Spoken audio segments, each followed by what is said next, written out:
Hey everyone, this is Hope from Pros Before Bros. Welcome back to the channel. And today is Sunday. I don't remember the date. I think I don't know, October 13th, October 12th. I don't know. I've lost track. But, anyways, welcome back. And Cincinnati has finally broken its heat wave. Oh, thank you, Lord. It has been an absolute hell because it's been so hot. It is, I think the hottest it got today was 61, and I'm totally down with that. I like that. That's okay. So, yeah, I'm in a good mood, but I'm still filming inside my primary bedroom or my master bedroom, if you will, the place I sleep at, because quite honestly, my back has been killing me. And this chair is so much better than the usual chair that you guys see me in. So I've been filming a lot in here and doing a lot reading in here because it's just I love my little studio space, but the seating it can be a little uncomfortable. So I stayed in here today. Yeah, so I am going to be filming two different videos tonight. This video in particular is to discuss some of the books I've been reading. In the past week, there's two books. Actually, I finished up 10 books altogether, but there's two books that's audiobooks. Unfortunately, I can't find my Kindle right now, so I can't show you pictures of those. So I won't be talking about those books. I'll be talking about the books that I had physically on hand to read and kind of give you my general thoughts of it. I'll also be talking about some of the books that I'm currently reading right now. So, with that being said, we'll just jump right into it. Now, the way that I'm going to be doing these books, ratings or going through each books is least favorite to favorites. So kind of think of it like a pyramid, if you will. So we have the bottom tier, which I did not really enjoy, and then we're gradually moving up. And the way that my rating scale typically works is I do the Goodreads, essentially the Goodreads reading scale, where it's 1 star for being poor, 5 stars for being all-time favorite, classic, whatever you want to call it. I tweak it a little bit because Goodreads tends to be very generalized, and it is either you give it a full star or that's it. I mean, that's all your options are. So I can't say, I rate this at 4.25%, or 4.25 stars out 5 stars. I can't do that because Goodreads essentially doesn't allow that. At least I can't do it on their app, but I'm going to do it for my video because this is my damn video and it's all about me. So we'll just go ahead and start there. So yeah, I have a few lackluster books, and we're going to talk about those right now. But the first one has been out for a long, long time, and it kind of got some hype inside the mainstream YA community. It wasn't like Twilight hype, but it was considerable. YouTube, I believe it's called YouTube Premium or YouTube Originals. They confuse me with all their little sub names. Did a movie mock-up of this. It didn't favor well inside the YouTube community. Not many people were honed in on it. And I could see why, because the movie is maybe a little, like a tenth of a better than the book. And that book is Fallen by Lauren Kate. Now, Lauren Kate is a New York Times bestseller. Not going to judge her on that. Just judging her on the book. The book and nothing more. So I picked up this book for like $1 at the thrift store, and I am so glad I didn't spend any more than that. As you could tell, they did have a little special price tag of $4.99. I would be crying if I even spent that much on this book because I hated it. It was terrible. You guys don't hear me say that much about books like that, do you? Anyways, I have to keep looking at the back because the people inside the books, the characters in the books, they were so unmemorable. I can't even remember their names half the time. So bear with me. The character that we're looking at, though, is Luce Price, and that is supposed to be this circa My Chemical Romance vibe. No offense to My Chemical Romance at all. um, it's supposed to be this kind of vibe. This character. So,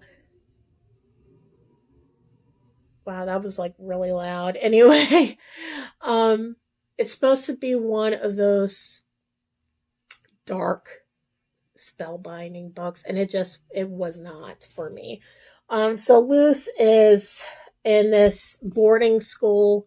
It's like a really shady boarding school because it's dilapidated as hell, and it lacks uh normal things. Like they have like all kinds of issues like with the buildings and stuff, but yet these parents are sending their kids there. It's like, what the hell, parents?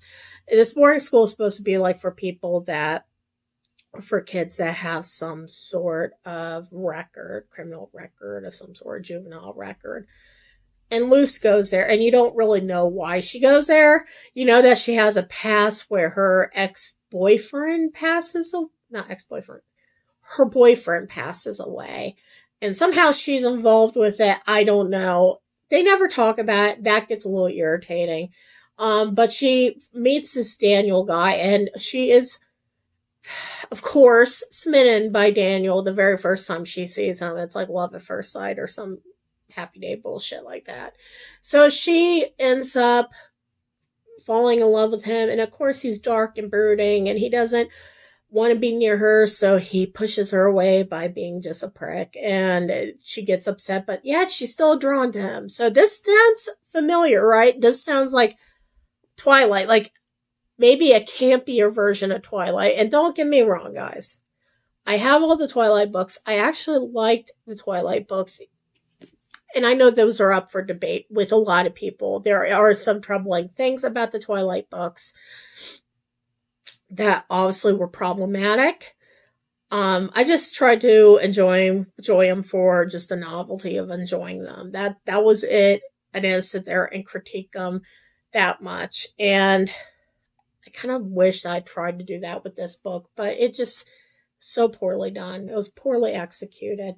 So Luce goes to his boarding school. She meets Daniel, and then she basically comes to find out that Daniel pushes her away because he has been her boyfriend in other past lives, and they keep getting she keeps getting reincarnated because every time he's with her, she ends up dying, I guess, or something like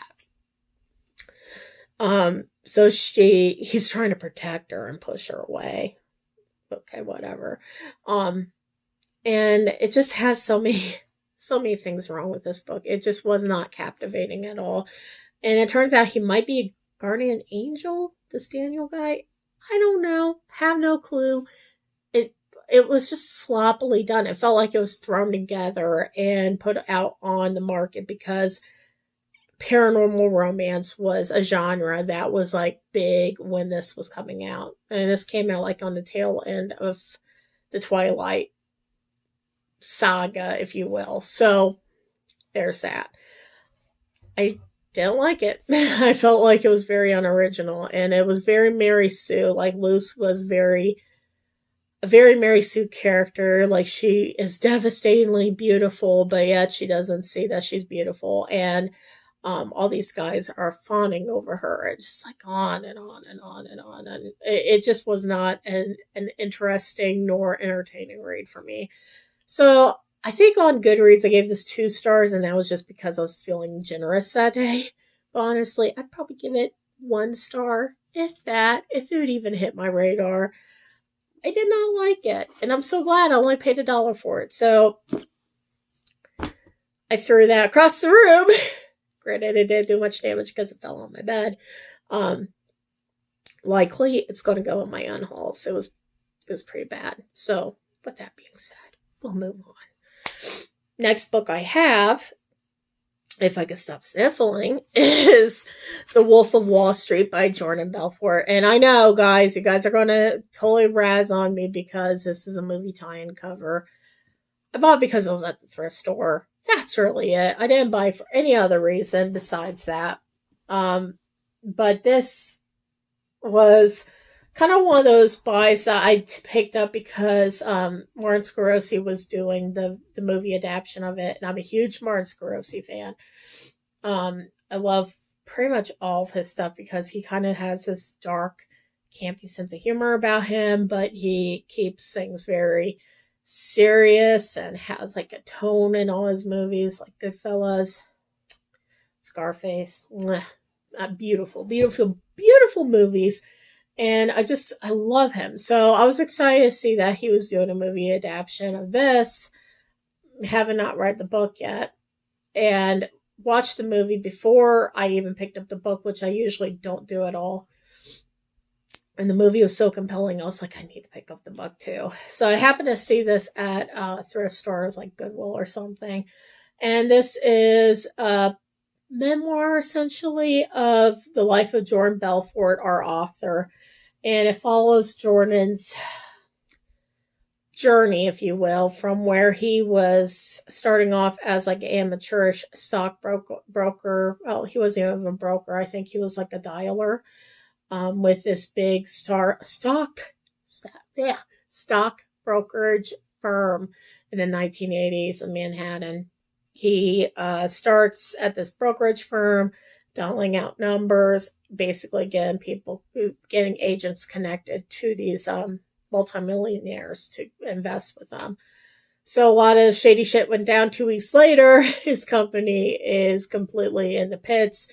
The stock market crash happens and he is out of a job. So he goes on trying to figure out what he's going to do with his life. He's newly married and he ends up getting this job at like a penny stock company, which penny stocks are like, I'm not good at the stock brokerage stuff. That's something I don't touch when I'm working and the banking segment I'm in now. But penny stocks are like cheapo stocks of like these B-rate companies that nobody really knows anything about. So it's not like Folgers or anything like that. It's just really low rate companies, usually kind of emerging into the market, if you will. So these penny stocks are sold basically like telemarketers will call back in the 80s to try to sell them. Their big thing also was advertising and Playboy, Penthouse, Hustler, you know, quality literature, if you will. And they were really predominantly focused towards a clientele of like the working class. So you're talking about your general laborers, like mostly not attorneys, not doctors, but like plumbers, electricians, people that work, really work inside, their economy, if you will, doing like general labor and all that. So it was really focused on that kind of target audience. So he starts there and he immediately captivates everybody in his office because he shows really compelling selling techniques. Now, are they ethical? Not necessarily. And that's kind of where this book focuses on is the unethical policies that take him to owning this big corporate office called Stratton. Stratton sounds familiar maybe to some of you. Stratton was essentially an investment firm of like the late 80s, I think mid 90s, if that. One of their biggest clientele was Steve Madden when Steve Madden was just rolled onto the market. So Stratton was like the pioneer or the spotlight, if you will, that really started the regulation guidelines on investment firms and stock brokerage exchanges because they were doing a lot of bad things. Things that weren't very legal and a lot of them had to do with money laundering, tax evasion. One thing that they would do is Belfort and his upper management would take abuses such as hiring sex workers to come to like work parties or work meetings and perform services, if you will, and then they'll turn around and basically write that off into their taxes. They did a lot of shady shit, and the government finally caught on, and basically they used this company as an example to build regulations to keep this kind of stuff from happening. So Jordan Belfort went on to be a motivational speaker and wrote this book. And the book is kind of like a timeline of his humble or not so humble beginnings all the way up to where he is now. And I had so many problems with this book. First off, the movie, obviously Scorsese style is the extreme. He's always trying to do extreme things with his movies and to really get his audience captivated. No harm in that. I understand that. And I understand why he did it with this book, because I would say about 30% of this book was used for the movie, and the rest, it was kind of just drivel. It was either in there to kind of fill up space, or a lot of the time that I was reading it, I felt like he was just boasting about his life. Like he didn't learn any lessons from the repercussions of doing all these shameful things and ripping off so many of his clientele. So there's that. I wasn't a fan of that at all.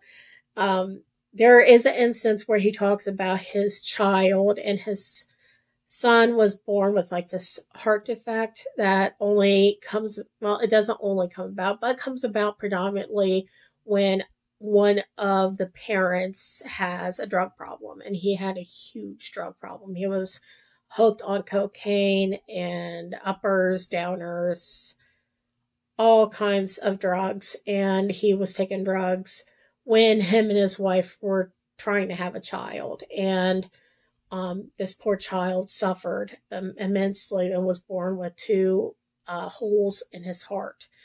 And you would think that as a parent, you would feel some sort of guilt because of that.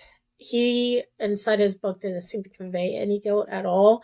And that was really problematic for me because I just thought that was a little self-centered. He was more focused on him and his company and not really focusing on the fact that his son was close to death in a hospital. Like he had some remorse, but not in the sense that like, oh my God, this is my fault. I shouldn't have done all the drugs I did. It's like, oh my God, why is this happening to me? So that was a little bit annoying. Also, another thing that I didn't care for is he talks about Trump a couple times in the book and how he looks up to Trump.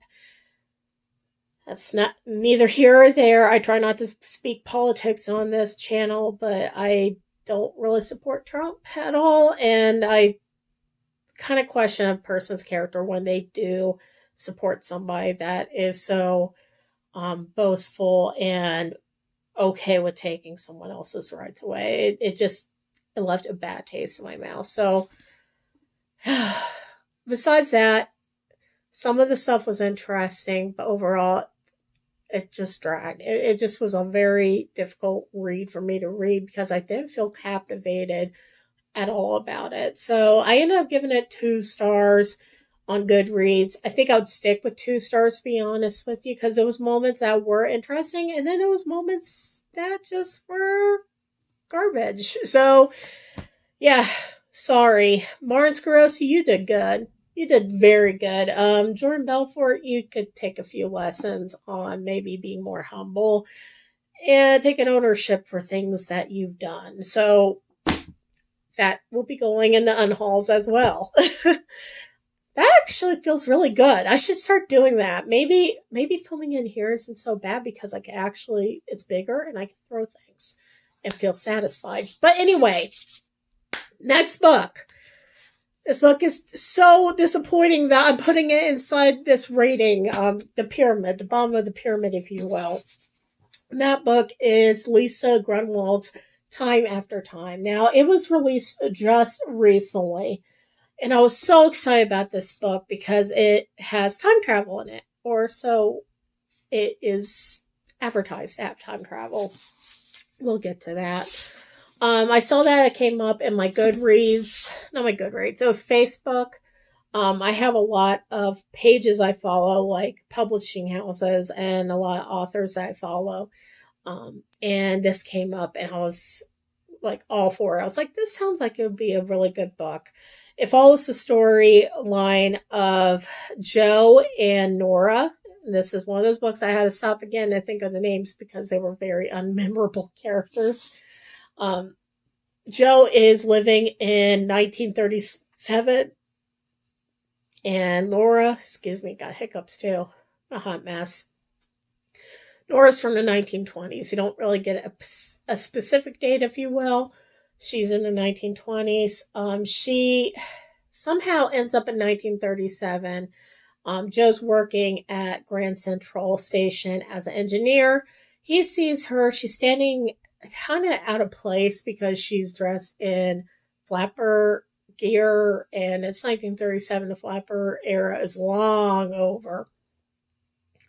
She looks out of place, but he's captivated by her. And it's one of those things where it's insta love. And I'm just like, shit, not another one. Because I just had finished falling the day before when I started this. He insta loves with her, and they have this one night where they're just walking around the streets of New York, and they have a connection. And then, boom, she just disappears. And he's like, where the hell did she go?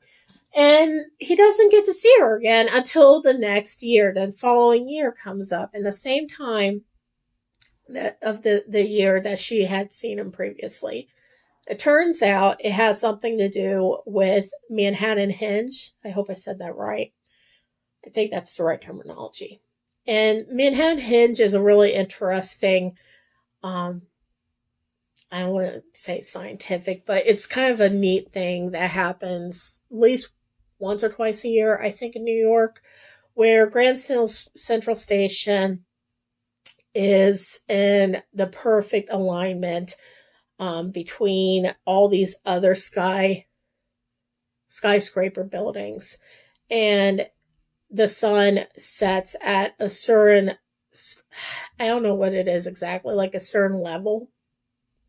So the sun sets at the certain level, and it's like perfect alignment for Grand Central Station, and it makes it like it's supposed to be really beautiful and really breathtaking. Like I said, I don't know the terminologies of it. It has something to do with like Stonehenge has the same thing as well. So Joe discovers this pattern where she shows up when this phenomena is happening, and he determines one year, it's like 1944 or something like that. He determines that she comes back around this year, and he decides that he's going to keep her holed up in the Biltmore. That way she doesn't disappear with the Manhattan Hinge, if you will. So basically she lives in the Biltmore, and she can travel, I guess, on the electric current of the Grand Central without risking the chance of disappearing. It got really sloppy. It got really weird. And yeah, are you confused? Because I was confused. So it's supposed to be about like time travel, right? That's how the advertisements and the press releases and all that are conveying. It's time travel. It really isn't, though, because it turns out it's like a ghost story. Sonora's character apparently ends up dying in like a train accident at Grand Central, so she's haunting there essentially. But then they don't really clarify. They don't really go into that much detail, like, so it's like neither here or there. And she is still like looming throughout the book.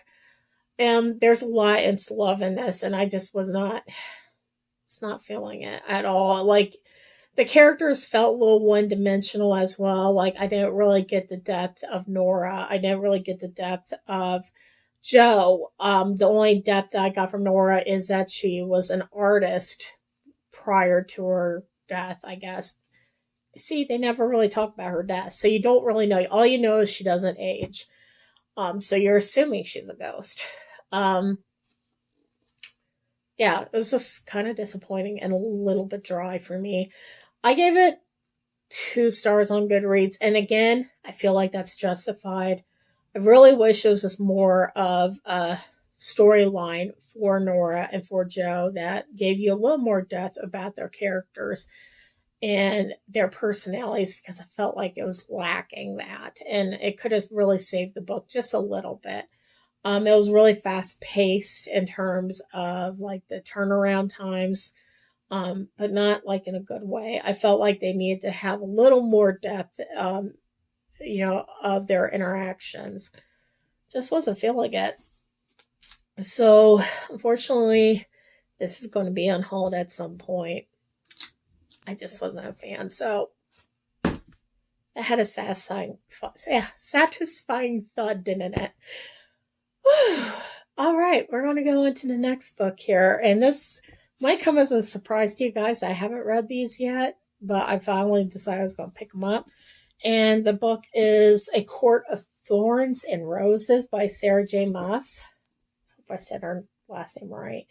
And these have been like on the market for quite some time. A lot of people seem to really like this. And honestly, it wasn't too bad. It follows Farah. I think that's her name. Farah and her growing feelings for Tamlin. I guess Tamlin is kind of like a fairy of some sort. And she ends up being like, she kills one of his fair people. I am horrible at this. As you guys could tell, I don't read that much fantasy. So when I do, I struggle. I'm not into fae or anything like that, so I'm struggling right now. So she kills one of the fae from Tamlin's village, and he basically comes and enslaves her. And he doesn't do it like in a horrible way. It was almost like a not fantasol, but I don't even know if that's a word. It's almost like a mock-up of Beauty and the Beast. Think of it that way, except for fae is involved. And she ends up falling in love with him. It does kind of feel slightly insta-love-ish. A lot of people like this book in particular because it is YA, but also because it has some steamy content. It was okay. I mean, it wasn't like horribly graphic, which I was okay with, especially since it's supposed to be young adult genre based. But it wasn't captivating at all. I gave it 3 stars because it does have an interesting storyline. Like at the very beginning, I did not like the book. I thought it was like dragging. By the end, it started getting a little bit captivating. So I think I'm going to continue to try to read this and give it a fair shot. I did give it 3 stars on Goodreads. I think I'd bump it down to like 2.5. Maybe I just need to do a second read of it and really kind of digest it a little bit more to see if I appreciate it some more. It does have potential, but that's really all. So, yeah, that is A Court of Thorns and Roses by Sarah J. Maas. I'll try to continue the rest of the series and hopefully I will start to like it. So I'm not going to throw that one. I'm not going to throw that one because it hasn't done anything to me.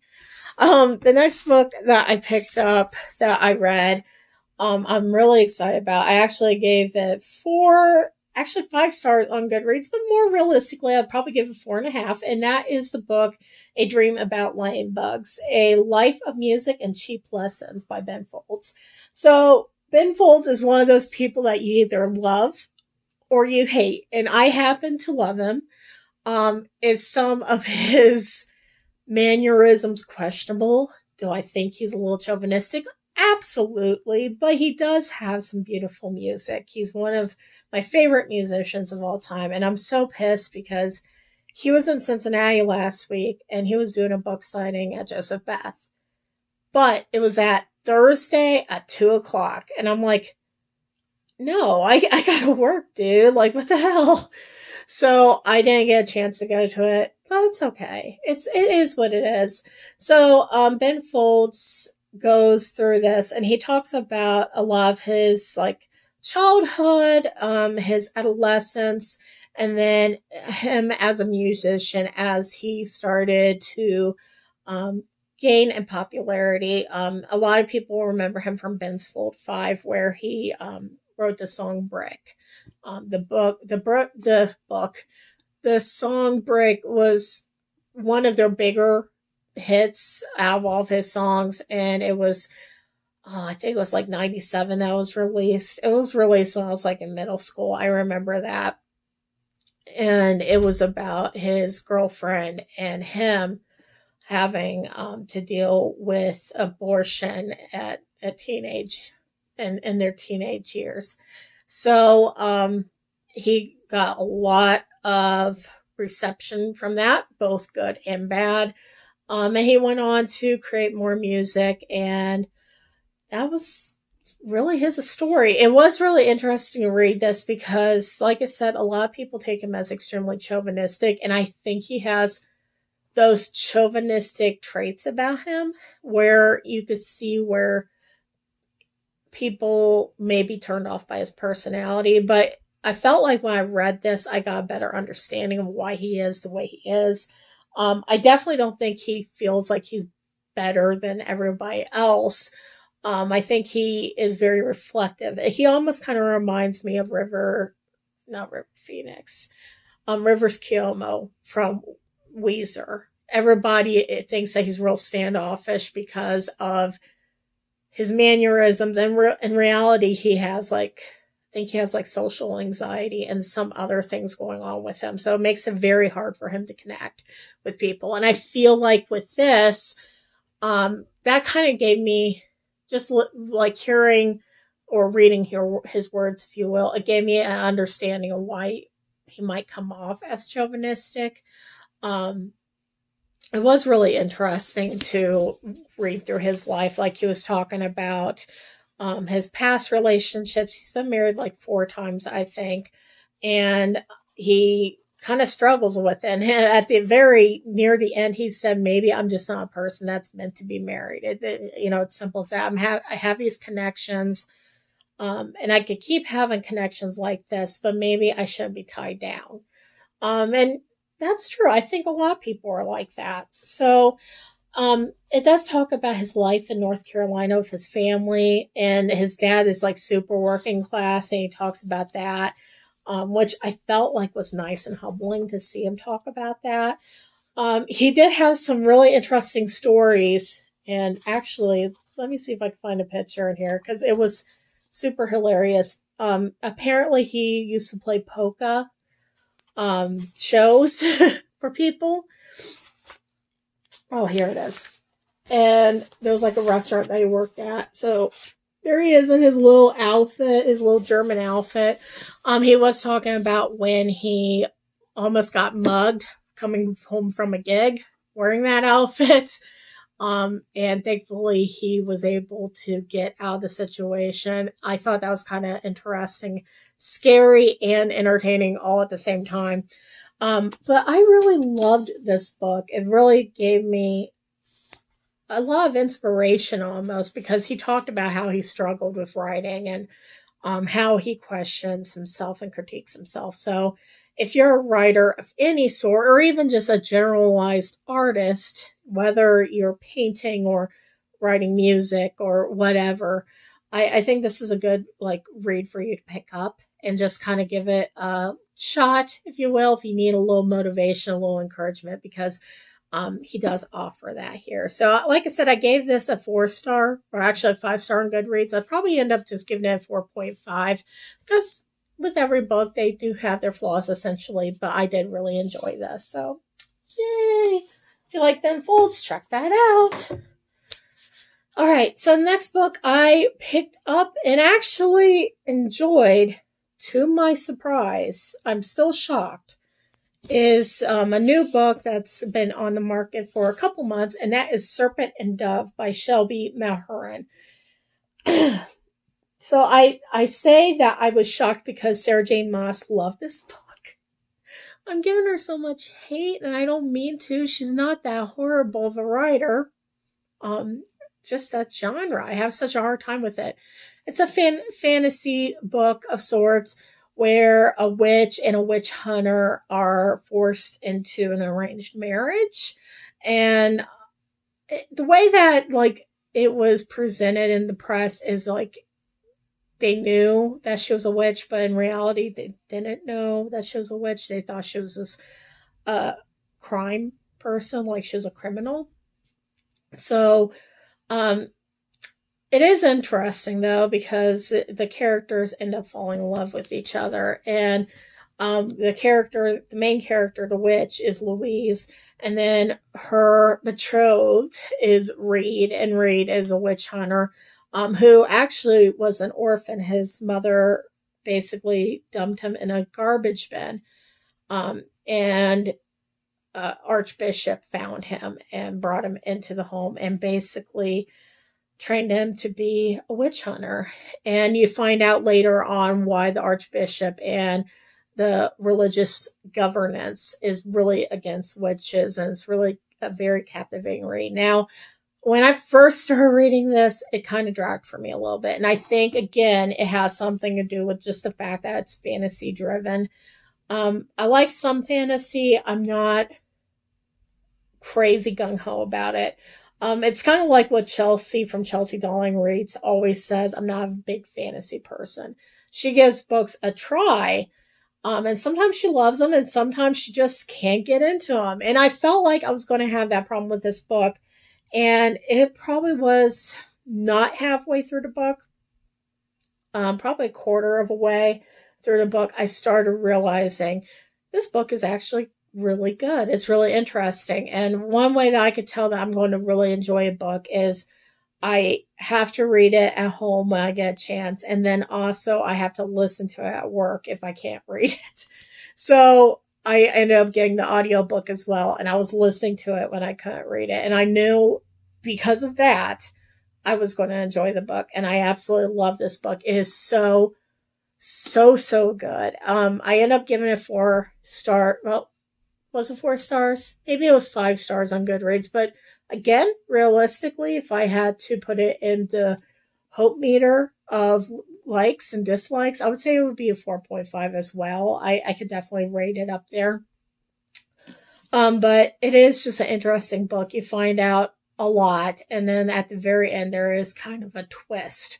I'm not going to go into too much details about this book because it is a fairly new release, and I know people have been dying to read it. So all I can tell you is I liked it. That's kind of a rarity for me. Pick it up. It was awesome. So that's Serpent and Dove by Shelby Malheur. And it looks like this. Okay. So let's go ahead and jump into the last 2 books. And these are actually 5-star books. I'm going to just go ahead and talk about them together because they're a part of the series. And I know, I'm going to say, I jumped late in the game with these as well. And that is, get ready, Jenny Han, To All the Boys I Loved Before, and P.S. I Still Love You. So, right, I should have read this like last year. And I'm still kind of in awe. Why didn't I read these anytime sooner? It has the Asian representation, which I absolutely love about these books. But also, another thing that I really, really enjoyed about these books is that it kind of has that old world charm to it. So when I was reading the books about Laura Jean, our main character who comes from a Korean family, her father is a single parent. Her mother passed away when her family was young, and she has 2 younger sisters. No, one older, one younger, Margot and Kitty. Kitty being the youngest. So Laura Jean talks about life as a teenager. Like she writes these little letters to these boys that she's loved in the past. She keeps them inside this little box that her mom gives her. And one day Kitty gets upset and mails the letters out. And basically a whole bunch of things happen. And she ends up in like a fake relationship. And it ends up being a genuine relationship with one of the guys that got this letter in the mail. But one of the things I really, really loved about these books is it reminds me of Little Women almost by Louisa May Alcott. And I love Little Women.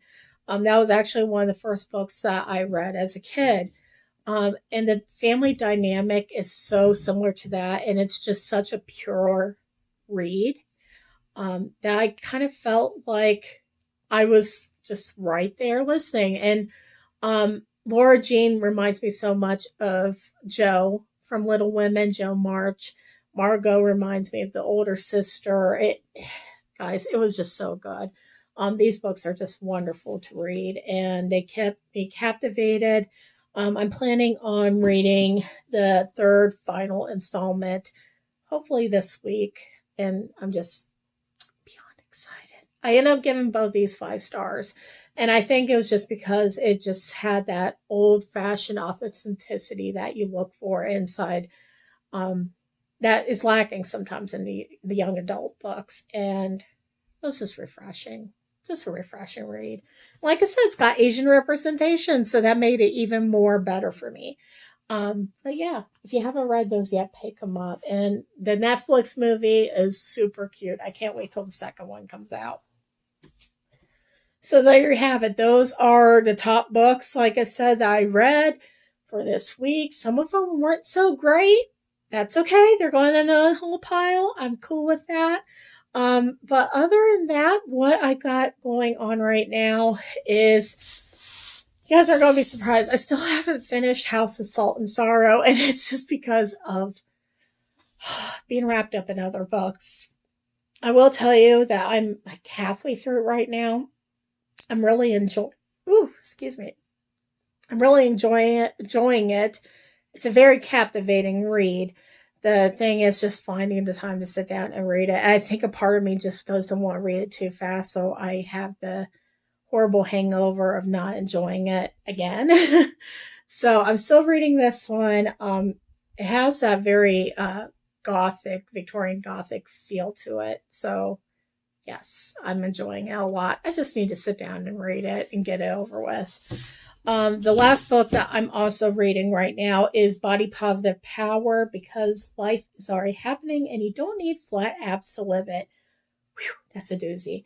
And this is by Megan Jane Crabb. I'm actually reading this with my book group right now here in Cincinnati. It's called Cincinnati. It's a body positive group. And I started doing like the book club portion of the group. It's like a group of, it's really inclusive to anyone. So anybody can join, and it talks about positive body image or body neutrality, whichever you prefer. And I wanted to start like a little book reading sesh, if you will. So we decided on this. So far, the general consensus is it's kind of a draggy book. It kind of takes a while to pick up. So we're going to see if we want to continue reading it. I got done with the first chapter finally yesterday. It seems a little bit repetitive. And one thing that one of my friends mentioned is that it seems like the author is constantly yelling at you. It's very militant feeling. So we're kind of struggling with finding our place with that. So yeah, I don't know if I'm going to finish it or not. We'll see. We did discuss possibly looking into other books besides this one, and giving those a go. But we're going to try to read one more chapter of this, and if it doesn't work out, it doesn't work out. It'll be a DNF, if you will. So yeah, those are all the books I have for right now to talk about. Let me know in the comments below if you've read any of these books. If you agree with some of my commentary or disagree, I am an open book. Haha, get it? Puns. I'm an open book when it comes to other people's opinions about things. I like to reflect on different perspectives. So yeah, just let me know below if you've read any of these books or if you're considering on reading these books. Thank you so much for tuning in this evening, and have a good, well, it's almost Monday. Have a good Monday. Bye.